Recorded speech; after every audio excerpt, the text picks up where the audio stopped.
Wala bang rumblings Oo. inside the active ranks? Meron. Ang bumoto nga sa laban sa gobyerno, last midterm election, 75% ng sundalo bumoto. Ibig sabihin, merong base na critical sa gobyerno. Pero but the kind of rumblings that could lead to withdrawal support. Meron. Meron.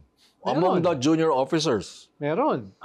Ngayon, ang problema nila, the Catholic Church is vehemently Ayan, babalik tayo sa tanong ni Ed. At junta. May makikinig ba sa anyway? Makikinig. Within the military, Within the military. Sa mga... Dalawa ngayon ang nagiging source ng tentativeness ng military.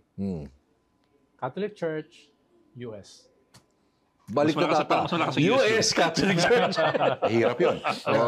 That combination is very compelling.